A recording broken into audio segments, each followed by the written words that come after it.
Hello, I'd like to welcome you all back. This format of half-day gathering is wonderful because it allows us to do other things in our day, but it also does mean that things move along quite swiftly. So I hope you all are keeping up and doing what you need to do to take care of yourselves and stay engaged. It is my privilege to facilitate the next discussion with our amazing panelists, Adonis Huggins, Leanne Ireland, and Joya Belmana. This session is about how art for social change practitioners use technologies in order to do their work. Some of the benefits of mediated art for social change practices, some of the challenges. And we're in great company with our panelists today, and I also am just impressed by the variety, the breadth of the kind of digital and mediated practices that they do. So maybe to begin, I would love to just hear from each of you about the work that you do, how you came into this work, and what it is that makes the digital mediums that you use forward your work for art for social change. So I'll turn it over to each of you individually, and I'll start by just reading a small excerpt of your bio, and then invite everyone who's following along with us to read the bios in their entirety in the chat feed. And while I'm mentioning the chat feed, I'll also say if you've been attending, you probably get the hang of it by now. We're collecting questions and comments in the chat feed to bring to our panelists at the end of the session. So welcome, Joy, Adonis, and Leanne. It's so lovely to see you. Joy is an old friend of mine, and Leanne and Adonis are new friends of mine. So thank you for making time to join us today. Adonis, maybe I'll start with you. After a number of opportunities in the theater as a young person, Adonis came back to Toronto in 1991 to work with a newly formed resident group in Regent Park. He was anxious to develop interventions for hard-to-reach youth to deal with the stigmatization of Regent Park, which is a large housing complex in a low-income neighborhood in Toronto. When engagement through theater proved challenging, Adonis turned to the popularity of media arts, taking extensive courses in video production and imparting what he learned to the community. So for 30 years now, Adonis has developed programs that offer young people opportunities to explore radio, print journalism, audio arts, music, photography, coding, and video arts. And Adonis is with Focus Media Arts Center. Would you like to say anything else about yourself, Adonis? And please tell us about your practice. Sure. Okay. Thanks a lot, Josh, and welcome everybody. It's a pleasure to be here. I hope everyone can hear me okay. Great. Okay. Well, the first thing I'll say is the work that we do is integral to the community we serve. So I'm going to start off by talking a little bit about the community. So we're in Regent Park, Toronto, which is located in the heart of downtown Toronto. And Regent Park, many of you might have heard or know that Regent Park was one of Canada's largest public housing communities and oldest public housing communities in Canada. And it's a very culturally diverse neighborhood. Since the early 1900s, it's been home to immigrants and newcomers to the community. So one of the things that was really important in our evolution of our Media Arts Center was a government funding that came to the community. And it was unlike any government funding that you'll probably see today, in which the government gives you money first and tell us what you'd like to do with it. Unheard of. And that's exactly what happened. So way back in 1989, the government approached the residents of Regent Park and said, we're going to make funding available. Tell us what your priorities are, and this funding is for you. And essentially, one of the things the community came together, and the main thing that they wanted to address was the stigmatization of the community, and essentially how mainstream media has stigmatized the Regent Park community and has portrayed the community as a dangerous place to live, and for their families. And so initially we thought to do that through working with theater. Sorry, no, I'll take that back. Initially, we started to work with in the early days in terms of trying to counter media stereotype by doing these huge letter writing campaigns, engaging in schools, engaging community agencies in the area, and engaging individuals. So we would write heaps of letters to respond to articles that we felt characterized the community in a destructive way. And I don't know how long we want to get into this, but the nuts and bolts of it is we weren't getting anywhere. That we would write one letter campaign after another campaign to the same media, whether it was Toronto Star, Global Mail. We just find the same issues would keep popping up. And that's when we decided that, you know what, we need to go on a different track here, and initially and look internally, look at the resources of our own assets and look at our own resources internally, and begin to shape our own perceptions and hear what the community thinks about itself through initially theater, which I gotta say didn't work. Sorry, you theater people out there, it didn't work for us. I love theater. That's my background. That was where I initially was trained, and we decided to go for video. And that happened actually accidentally by trying to videotape some of the scripts that we were working in theater, and found that the young people we were working with were way more excited about the video than they were about being in front of their friends and acting and so on. So that's how we came in and got engaged. And from video production, it led to producing a monthly newsletter that we would deliver door to door to 3,000 homes, residents, by the young people themselves. So we would write the newspaper, we would use photography, write their own stories, and then we would deliver the newspaper to every door in Regent Park. And eventually we started to expand the distribution to local libraries and community centers as well. And then that led to radio production and radio journalism program. And I'll just say fast forward, because again, there's other people here. Fast forward, the video production program developed into a closed circuit television station, a 24-hour closed circuit television station for the neighborhood, in which we were producing about 3 hours a day to 4 hours programming. And that ended just recently to a 24-hour internet radio station, which continues. And our e-letter newsletter has gone online. It stopped for a short time, but it's gone back online. So we continued to do some of the works that we started with, as well as add music production and gaming. So I'll leave it at that and look forward to your questions and opportunity to discuss more. Thanks a lot, Josh. Thank you, Adonis. Just so you know, you're getting lots of love in the chat feed.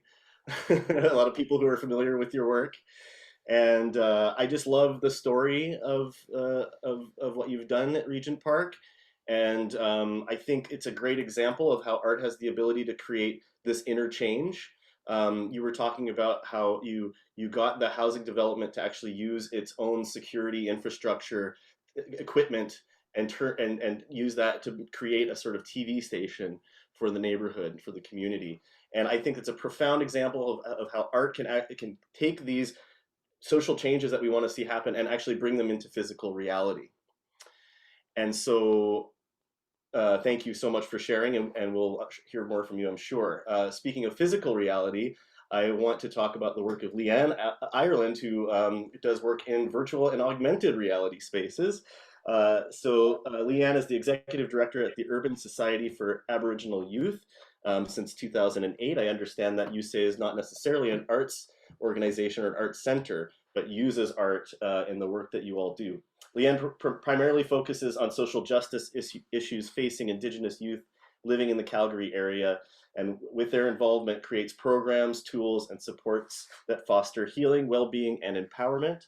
Leanne, would you like to tell us a little bit about yourself and your work? Sure. Thank you guys so much for having me.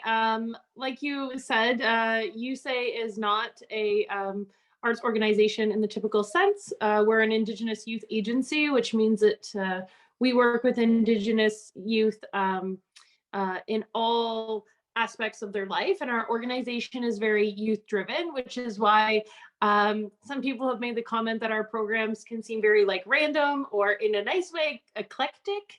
So we have a variety of projects. And I like to say that most of our projects use sort of a similar model, which is art meets technology meets Indigenous worldview and perspectives and opportunities. And similar to Adonis, we had a progression of what that looks like. So creating graphic novels, and we have an ongoing magazine called New Tribe.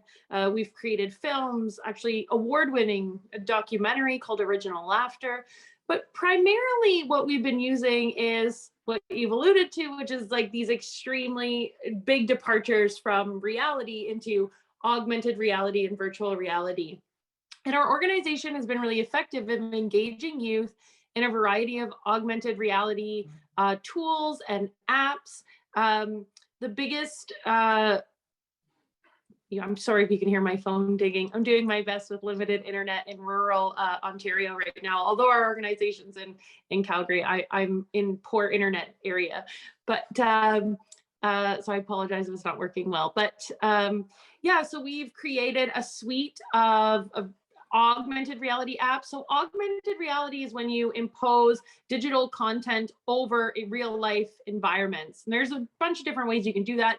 Target images, GPS locations, planes or surface targeting, and portals, which is use 360 cameras. And all of those things. We have 4 active apps that tackle different social justice issues. Climate change, of virtual reality games, which are entirely immersive experiences. And we have Finding Victor, which addresses poverty in the community through an escape room, where you can talk about homelessness and poverty and accessing resources. We have a language learning tool that's based on a traditional story called Kikitsakum, which is the Blackfoot word for thunder. And then our third VR game is a spiritual tour of Writing on Stone Provincial Park, and it's a very sacred spot to the Blackfoot people.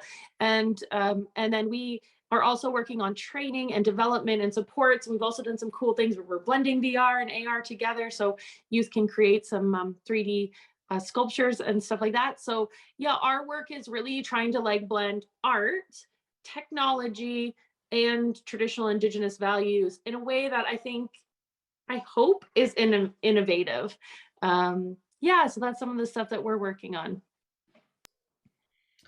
I think you can rest assured that the work you're doing is innovative. It sounds incredible, and I can't wait to learn more about it. And also getting a lot of comments in the chat about the great work that USAY does. I think you mentioned that your programs are eclectic, and I think anytime we're doing work that's community engaged, it will be eclectic because the community is eclectic. And I know that you really center and collaborate with the youth in your organization, not only to design programs and develop support, basically develop their own programs and supports, but even in, you were saying, even in your funding applications, you get them involved. I love that. Okay, next up is Joy Valmana. So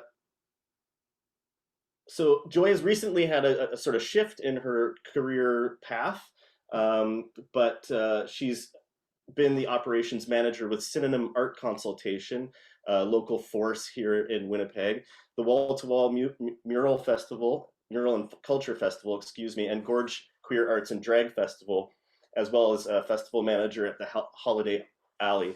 And Joy, I know you're working with the Assiniboine Park Conservatory now, but maybe you can tell us a little bit about your, sort of your Art for Social Change journey and the way that you've done an incredible job with in-person gathering as well as sort of in the virtual spaces. Yeah, absolutely. Thanks, Josh. And I'm so excited to be on a board with Adonis and Leanne here. We've had the chance to meet already, and I've just been so inspired since the last time we spoke that I'm like, okay, I better up my game here and try my best. Because what's funny about my career path is that it's ever changing, what it feels like, but I'm really excited that it's always changing. Just because then I can experiment a lot more, and also I think like lend a hand a lot more. And that also opens me up to, going back to the organizations I used to work with and imparting any knowledge that I have learned and vice versa. So it's been a really fun way to start. And so, yeah, I started with art school, realized I'm not really an artist and that I'm more of an arts facilitator and an arts administrator.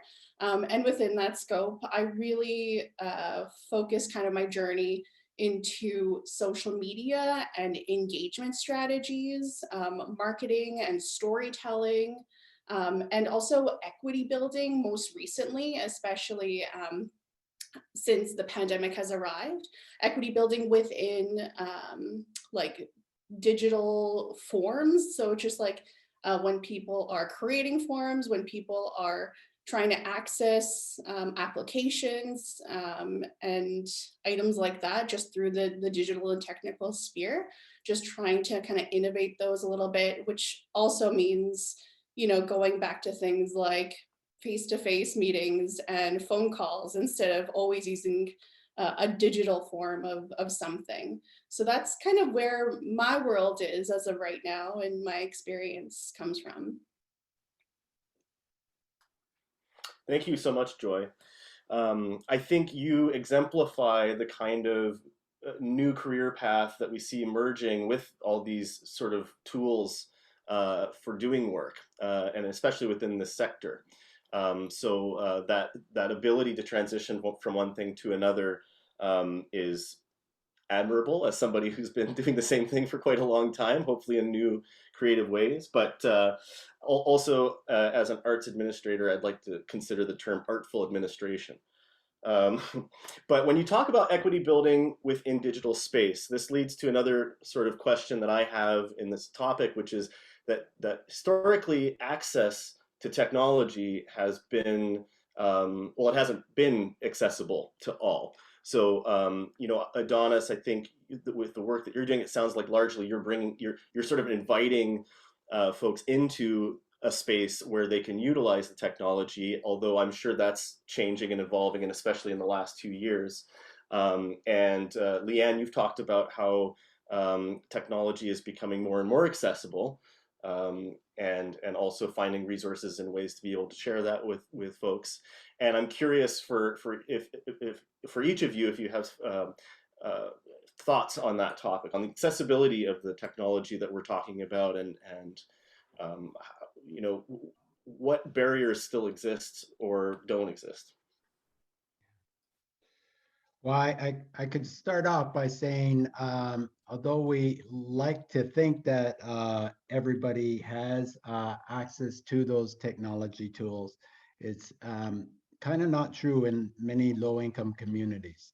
So, and even in the pandemic, when you have several people trying to use internet at the same time, or there's only like one computer for the whole family, it's actually not as simple as it seems. But you're right, generally speaking, the technology, and you know what, throughout, I've been working in the organization for 30 years, and technology change has been ongoing. Dumping sort of back to dumping, different format cameras that are no longer used, and constantly upgrading equipment to, I remember started working, training young people on the old straight cut editing machines.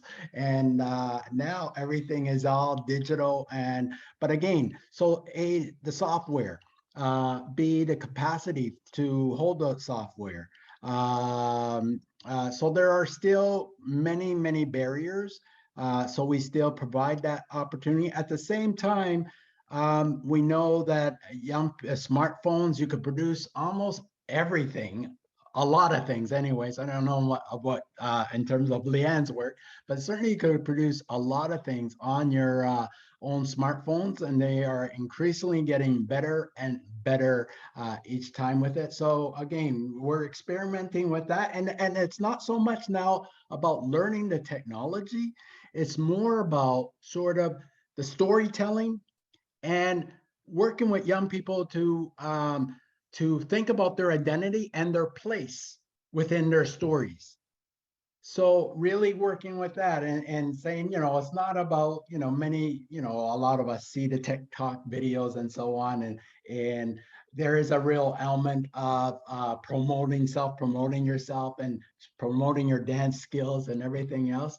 But really, the critical work is really for us is thinking about where their place is, both as the racialized young people and the issues that they're dealing with, police profiling, issues of redevelopment, and that will impact on their homes, the places they live, those kind of issues, and increasingly, the environment, and so those kind of issues, trying to work. So it's not about the technology so much. It's about how do you use that technology that they're already may have quite experienced it, but to be able to tell the stories and have a voice to other young people and other community members, which is so important in the work that we do. So that's what I would say on that. Amazing, thank you. How about you, Leanne? Certainly, like the technology that we use, I would consider very privileged. Historically, virtual reality, you needed a very expensive PC gaming computer, and you needed, a phone and a headset and all of these things. And I still believe that to be true. But as we develop virtual reality onto standalone headsets like the Oculus Quest and the Oculus Go, which you can actually download content onto it, so it doesn't require internet connectivity beyond sort of having access to it that one time. Or we've been really strategic in getting like classroom sets of headsets, and so bringing sort of 30-40 headsets into a classroom, getting youth into them, and then you can see that sort of inspiration. So, I mean, we're talking about art careers here, and a lot of Indigenous youth are experiential learners, they're artists, they experience things really hands-on. And so bringing VR also provides opportunities for like employment. So I have a strong feeling that when we get diverse people into careers in technology and artists and expression and challenging social justice, that is really where we've begin to like move the needle on some of these like larger changes that we need in our communities. And so I have found in the past that Indigenous people have been left out of those spaces, that we've been sort of set back in terms of not having opportunities to access them. And so even just by virtue of getting somebody into a VR headset and getting them into utilizing AR and learning about Unity and gaming platforms and how games are designed, and talking about storytelling through authentic ways that are meaningful to them, I think that you take down some of that inaccessible stuff that kind of happens with technology, and almost even art too. Art can be somewhat inaccessible at times. And so I think that exposure, even minimally, even if they don't even really know it's happening, provides that opportunity. So, like some of the things that we've done is just get this like really cheap 360 camera and have youth play with it and create these little mini planets, and getting them acknowledging that technology industry exists and like representation matters and voice matters. I think that limits it. And so I think there are ways, is what I'm saying, to get around the privileged spaces of technology and art to have people be more involved. And to your point, like most people have a phone, you know, most people have access to a phone at this point.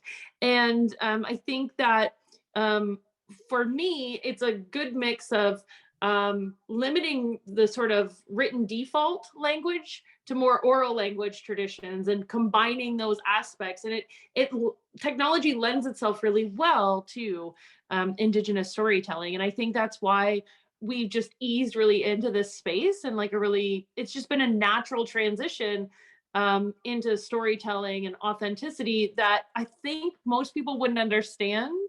Because you think like Indigenous is kind of the stereotype of, you know, traditional or something, and yet we've eased in, like we have 4 apps and 3 VR games, and we're in the midst of developing a huge training VR game. And so I think for some people it just doesn't logically compute, but I think that we're decolonizing those spaces that haven't yet been colonized. And I like that idea of being able to like reduce inaccessibility. And I don't think it's perfect, but I think we're definitely on the way there. And to Adonis's point too, like technology changes so quickly. So being in these digital spaces, it's kind of always a battle for, are you creating something that's going to be obsolete, maybe even in 6 months or 18 months or whatever.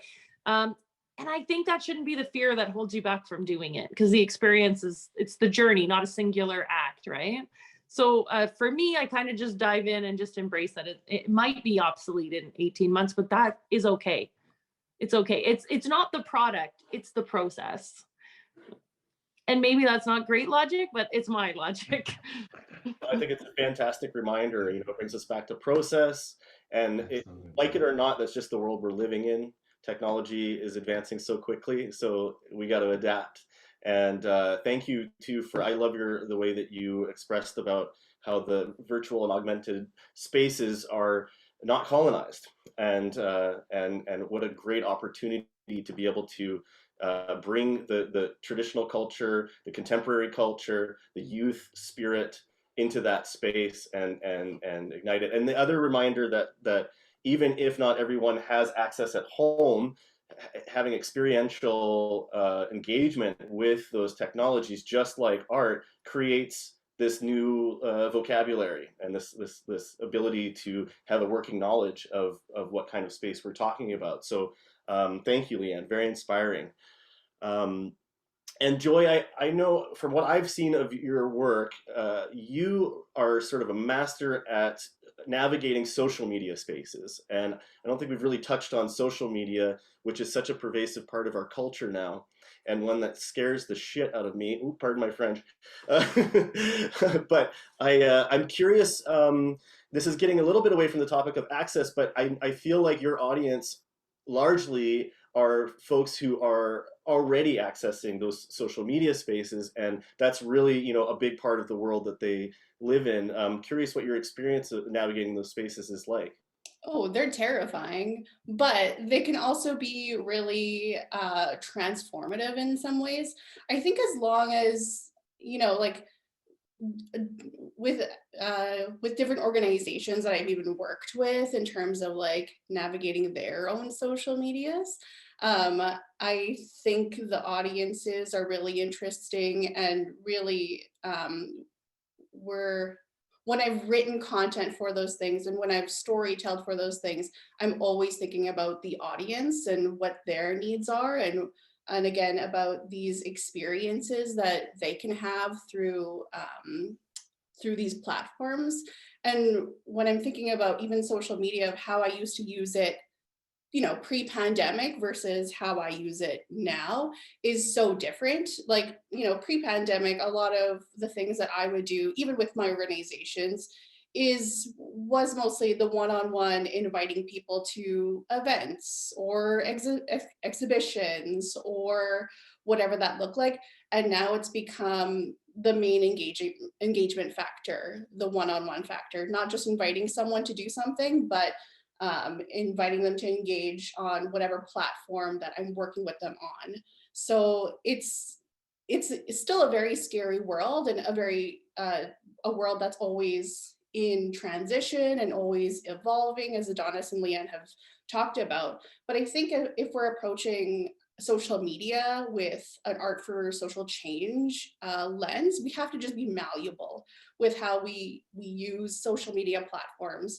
I mean, these things are always going to be changing. And so, like Leanne said, we shouldn't be scared of that change. We just need to, work with that and work with the communities and the folks that we're trying to serve within those weird digital platforms. Thank you. Thank you. Great answer. I'm conscious of the fact that I've kind of been DJing this discussion, but really I don't know a lot about technology, and you all are so masterful. I'm curious if, while we're talking, if there's just anything that's come up for you, or if there's a reflection or something else you'd like to share about your work before we go into the question and answer period. And anyone can weigh in.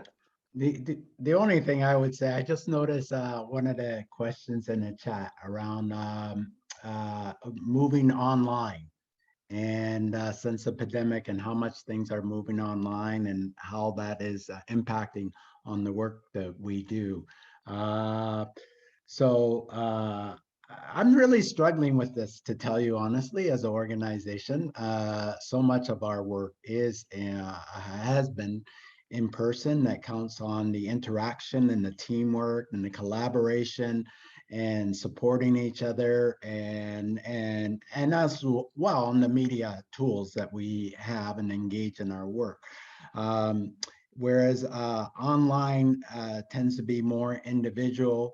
I know the Zoom thing is happening for a lot of us, as you see right now as we talk. But what I find is that it's not as a creative process. I haven't found, I can only speak for myself. I haven't found a creative process in which we're able to engage our members as we have done when it's on person. So I'm truly struggling with that. And that's not to say that we don't do that. It's just that I don't feel that we do that well. So again, that's something we're struggling with. Yeah, so I'll leave it at that in terms of. Adonis, I don't think you're alone in that. And I think that it's not so much a question, like there was a question in the chat about someone who uses, Jenny McMaster, who uses traditional fiber making art forms, struggling to find a way to meaningfully, share that practice virtually.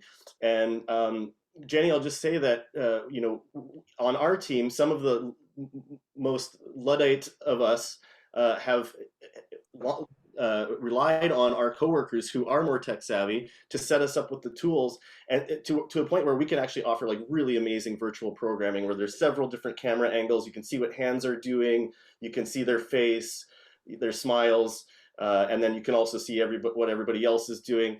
The challenge is the engagement by the participants who, for a variety of reasons, just might not be interested in that kind of interaction at this time.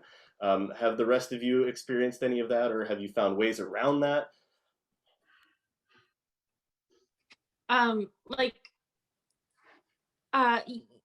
Yes and no, right? So it's just different. So I wouldn't say it's necessarily so. For our organization, for example, ribbon skirt making, that was a project that we've done several times with the pandemic. We've done it in person. There's like this weird, almost adversarial thing that happens in terms of like, can you trust a youth and their family with a $200 sewing machine? Which is such a weird question. Do you know what I mean? Like it becomes icky. There's an icky thing, right? Of like, we're a charity. We don't have unlimited resources. What if they take it? What if we can't get a hold of them? Blah, blah, blah. And it becomes almost adversarial with the community at that point. Like this whole idea of trust that never existed before, which became an interesting conversation that we had to sort of grapple with on our own, and decided we fully trust the youth that we work with, and that, you know, we're going to be dropping them off, and it would be worse not to trust the community than it would be to lose a sewing machine. And so then the pandemic brought up those questions, which was really interesting. But you know, and so, but it wasn't hard. It was hard to teach sewing online. You know, like it was really, really, really challenging. And then, you know, some of our programs have had way more uptake than we ever would have had it not been online. Like we've had people all across Canada take part in medicine pouch making, where we just mailed them supplies and then they all signed on. And it was so fantastic. We've had elders that signed on across the country and things like that, that said, this is how we make medicine pouches. And they were working with their grandkids and things like that. And so for that reason, it's been neutral for me, right? Like, because we've had so many great, wonderful opportunities that we wouldn't have had if we never were online. And then simultaneously, you know, we've had like very awkward, weird things come up, or things that we just simply cannot do online, like that just make no logical sense to do online. And so we've definitely found it to be both good and bad. I will say that like it's, you know, having online things brings out a lot of people's social anxieties, almost somewhat more so at times than it doesn't, because you're almost in their home. You can hear their dog barking, their little brother or sister talking. You can see sort of maybe poverty or low income, which feels very exposing to people. And so I think that is one of the challenges that we've had to sort of overcome, is just like working with people in like this sort of non-judgmental reopening up conversations that maybe wouldn't have happened had there not been this sort of shift to online, which I think is very interesting. And I think that that is great conversations to have. And that's been a huge learning. It is harder to be creative. It just is. People feed off of one another. 70% of our communication is like body language. So it's really hard to, you know, do all of that without it. But there's also huge advantages to it too. I think probably we've been able to access a lot more youth that we wouldn't have been able to access had we not been online. Yeah, can I just address that point as well? I mean, we did a couple of workshops online, which we sort of put out to the community, put out on eBright, and put out there. And what we found was, you know, we're getting people all across Canada registering for the online, more so than the community that we're targeting. And for us, that's a challenge, you know, because we see the work that we do hand in hand with community building. That it's not just about workshop and stuff, it's about engagement. How do you take the tools or take these things to build community with each other and respond to the issues that are going on in the direct community? And it's different when someone's from an even a different country and are halfway across Canada. It's a different kind of challenge that you're, you know, in terms of what you're targeting and why you do the things that you do. And so, you know, for a community-based media arts center, so we're pretty much community driven, it poses some challenges. And then you wonder, okay, well, why did we get so much less members in the community that we're dealing with? So we, you know, is it the barriers, sort of technology barriers? Is it childcare barrier? Like, what are the barriers? And trying to figure out that piece, and just not counting numbers, you know, and who's online, and you know what I mean? So that's also another challenge. Thank you. You know, both of your comments are reflecting a lot of the conversation that's happening in the chat, which is, while we can certainly acknowledge the anxieties that the pandemic has brought, including living in this virtual space more than we ever have before for most of us, it's also not a strictly better or worse scenario, you know.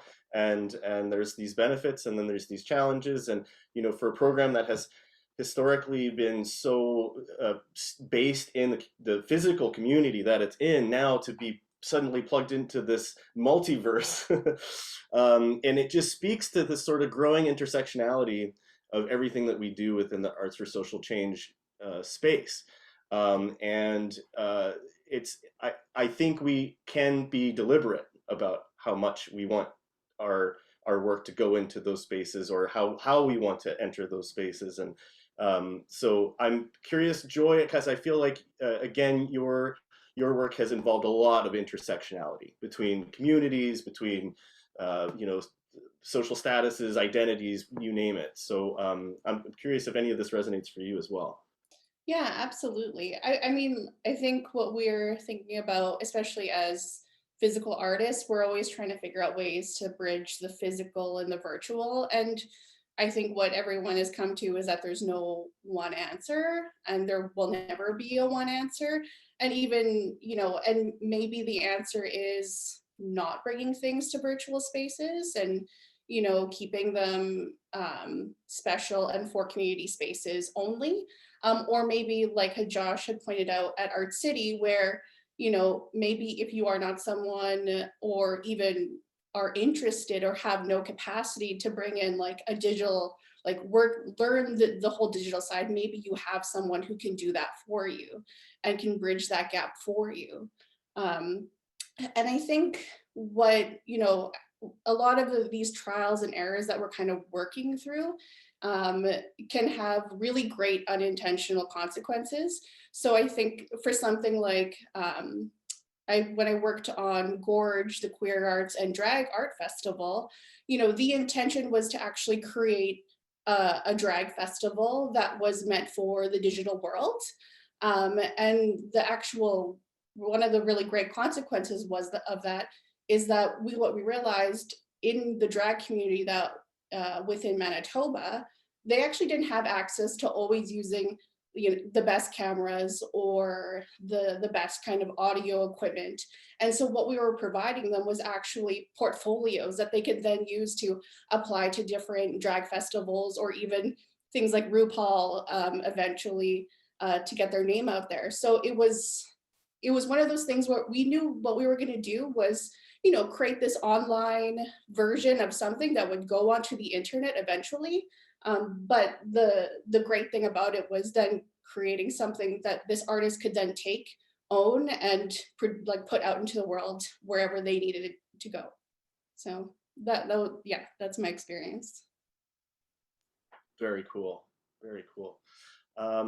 I have been trying to keep up with the chat questions, but I've also been trying to stay engaged with the conversation. So I admit that I've neglected the chat a little bit, and I just want to reassure everyone that even if we don't get a chance to get to your comments or questions here, that the forthcoming report that will be coming out will be a written document, both in English and French, and we'll have also a transcript of all the chat comments. So it will be there for posterity for those who wish to find it.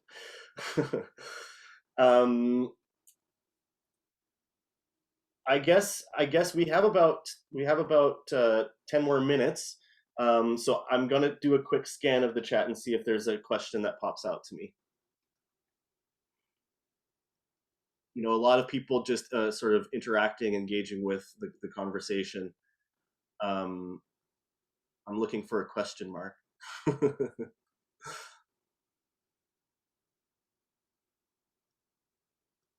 Fiber arts projects.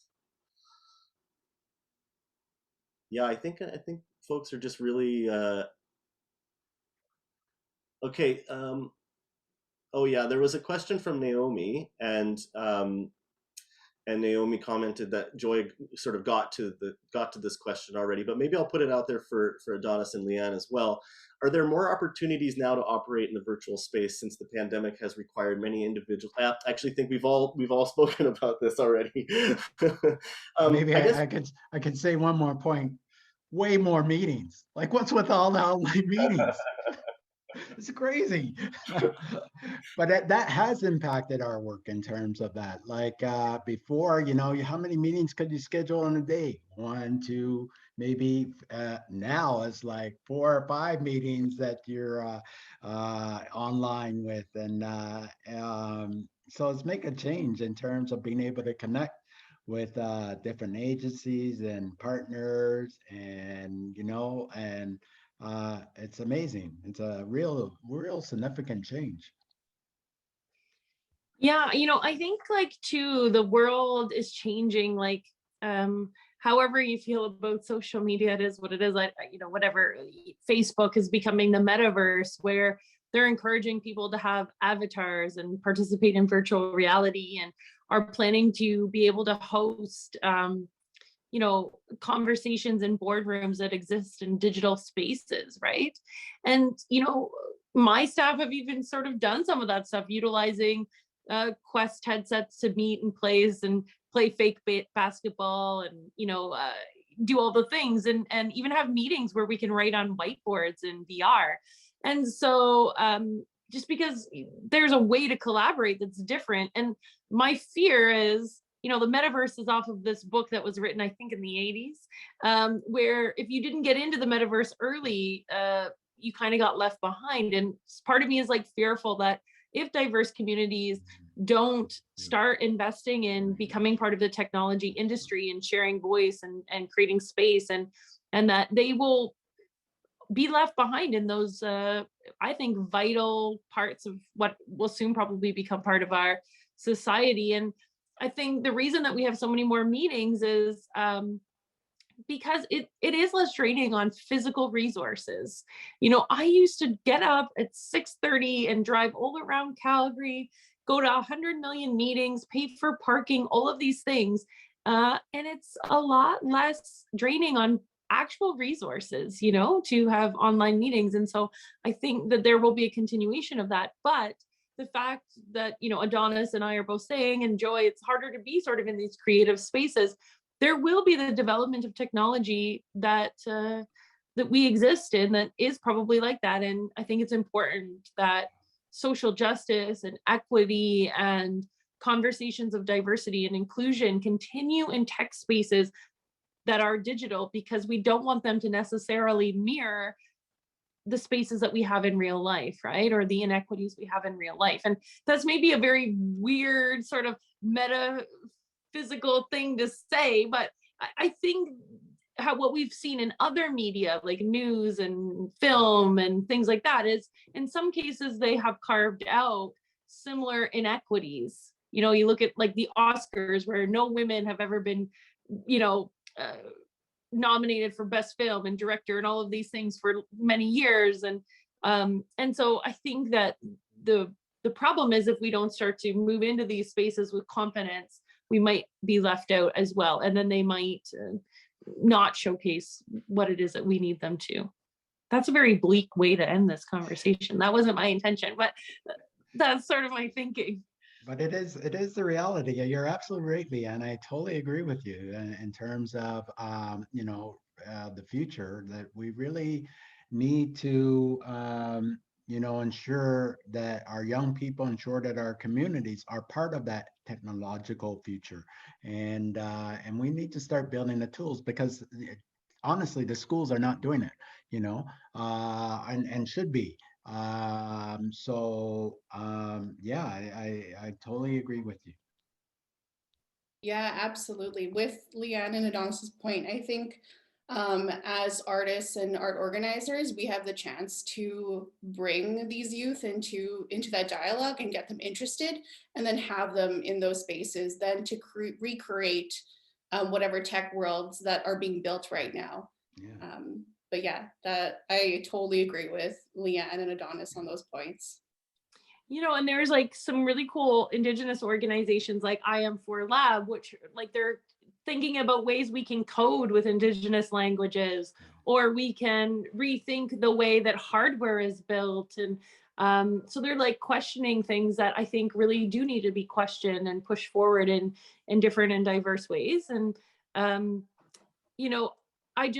I look at like spheres where we're having issues with social justice, policing, and healthcare, where there's low representation of diverse people. And so I think like the worry for me is always when there's low representation in things that are so formative, like technology, we will end up creating spaces that are colonized. Yeah, and it's I just want to share our experience. We ran a anti-oppression gaming lab this summer, and we reached out to programmer to help do the coding to work with the young people, and it explain that it requires a really look at how curriculum is taught and to incorporate sort of anti-oppression in the way that you teach.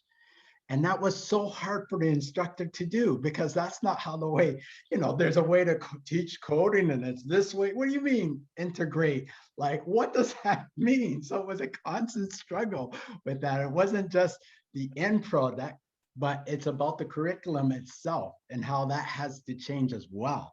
So it was a really interesting experiment. Are you suggesting that we need systems change? I am. I'm suggesting that we need system change. Are we all agreed? You radicals, you radicals. Okay. Yeah, I think that like art has always been the vehicle that people have pushed conversations forward with. And so ignoring that is not the way to go, like we can move ahead systems changes through art, and that art needs to meet technology at a vital point, right? When it makes sense to do so, and involvement of people in that process, especially women and people of color, is so important. I work with a tech company that's my majority women and all people of color, and somebody was like, how unique is that? And I always work with Indigenous people and people of color and whatever, and so it never had, it was a pivotal moment where I thought, I guess not all tech companies look like this. And then that really started me questioning, why is it that my Google never listens to me, but only listens to my husband? And I started me down sort of this pathway of investigating how technology can actually be very impactful to our lives and everyday lives, and not just stupid things like your Google Home not listening, but in all the ways, right? And so kind of set me on this mission of like diversifying voice and people and women and young people all investing in this creating and cultivating space that's both artistic and technologically advanced, and yeah, and it's important.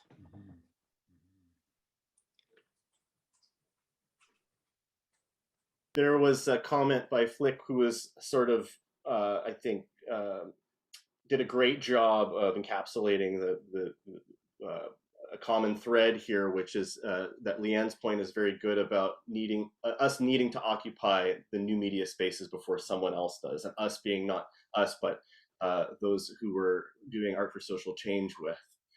And I think that that's a really good thing for us all to think deeply on. I know you all are already.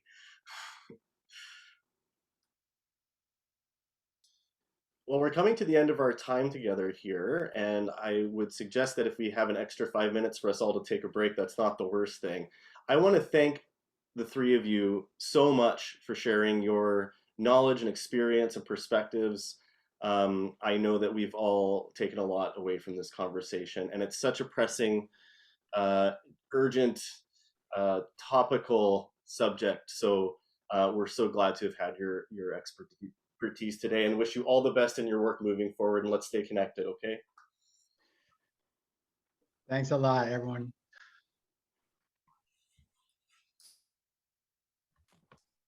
Thank you, everybody. Welcome back. My headphones died, so hopefully you can all hear me fine on my computer mic. This has been a really incredible day. For myself, after each session, and obviously after Afua's poem, there's lots of process. For me, this is a lot of engagement and intensity compared to the practical day-to-day stuff I've been really focusing on in my life. So thank you, everybody, so deeply for all of this. And I, for one, absolutely have basically just completely reframed how I understand the work that we're trying to do digitally at YAC and at the Lighthouse Arts Center. And I didn't have that profound understanding of what the mission needs to be there around creating spaces and engaging communities to help not create colonial spaces and and the problematic spaces online. And so thank you for that. As a completely changed my entire outlook on that. So again, I hope a lot of you in the comments aren't just like resonating with what's going on, but you're learning and growing and changing here yourselves. Anybody showing up to the sessions, obviously you have an interest or a practice in art for social change. And I really hope that this is stoking you all as much as myself. We're completing our day for today. You can see the design for what we've been doing. So yesterday was an introductory, a short day, easing into this, meeting a lot of people, hearing from some really amazing folks. Today we added a session, so we had 2 going deep sessions here with really great small interventions in between. And then tomorrow it culminates with a triple header. So if you have capacity, please do come on tomorrow and join for one or all 3 of those. Hopefully, like myself, like when you can turn off your screen and walk around and listen while you move, and maybe even do yoga. That's one of the interesting things. Like while we're doing all this, if you're not stuck talking on the screen, you have a lot of chance to think and learn in different ways. Which again, another interesting advantage. I'm probably not going to be stretching and walking around the room a whole bunch at a conference. Anyway, but so tomorrow's sessions, you'll have received these no doubt on email, and you'll be aware of the schedule. But just in case you have been keeping up with everything, tomorrow's sessions, the topics are focused on our first session is Communities of Hope, Decolonization, and Connection for the Revolution. So actually, so it's a very apt way, I think, to end that session, then not so dire as we were worried about there, that profundity, because that's exactly where we're picking up tomorrow. So I think it's pretty apt that we ended with a bit of a focus on social justice in digital spaces, and tomorrow we can explore that more broadly around decolonization. And the power of partnerships, we talked about that earlier, so that'll be another deeper session here on advancing all the work we all do in partnership currently, but maybe exploring, again, this new digital reality, our national network, what's possible here for partnership, maybe in collaborating and growing, working together in some things that haven't been done before.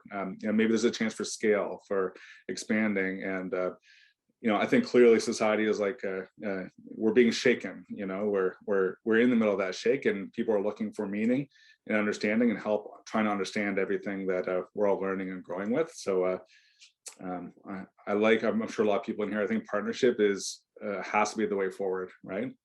We really need to be united. The forces that we're working against, right, of destruction and hate and all that, they are quite organized and they have really solid narratives. So I remember Madame Mikiojo said this a few years ago, that we have to be extremely organized and try to get onto the same page as much as possible and be strategic in our work. Be deep and spiritual, absolutely, but the strategy and partnership and allying is really going to be needed for us to be able to navigate all of our challenges that we're in, and realize the world that we all crave, I think. And with that, we know that art can help us deliver, right? So also tomorrow there'll be a music video by Inuksuq McKay, and I'm really looking forward to that. And the final large session tomorrow again will be on embedded evaluation.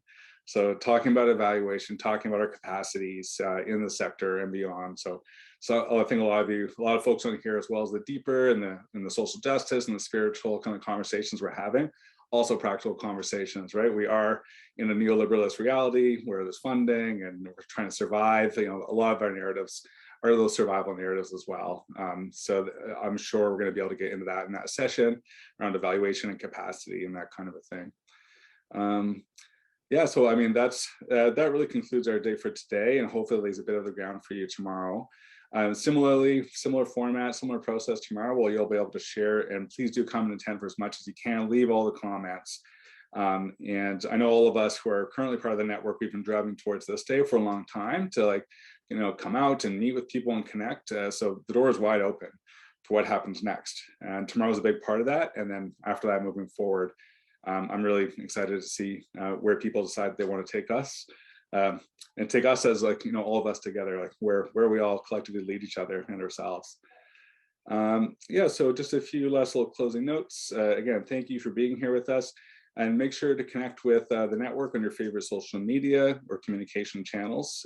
You can subscribe to the newsletter at icasc.ca/newsletter-archive/. And I suspect Kim or someone's probably going to put that in the chat here shortly, so you can get that link, and make sure you can follow along and stay engaged with the Arts Network. Obviously, also you can follow on Facebook at International Center of Art for Social Change, and then on Twitter, Art Social Change as well. And obviously Instagram and TikTok and a lot of the youth-driven channels, I'm sure, are to come, right? As we can increase the youth drivenness of our network and expand, beyond our modest start here that today is really a culmination of in the last 8 months. Yeah, so check your emails for the day 3 link, which will be coming to you, I imagine, just like before, in the morning. And I hope to see you all here. And I'm going to be excited to be able to listen and dig in and jump into the comments a lot more again tomorrow when my hosting duties are over. Yeah, I think that's all I have in my notes here for my homework and my duties here. So thank you to all so much for attending and for giving so authentically, all of your presenters, all of you who are at your computer for another couple of hours today, giving us that time. And I really hope you can go outside, you can undigital yourself as well, so we need to get that balance in our lives, right? So thank you again so much for all of your time, all of this beautiful comments.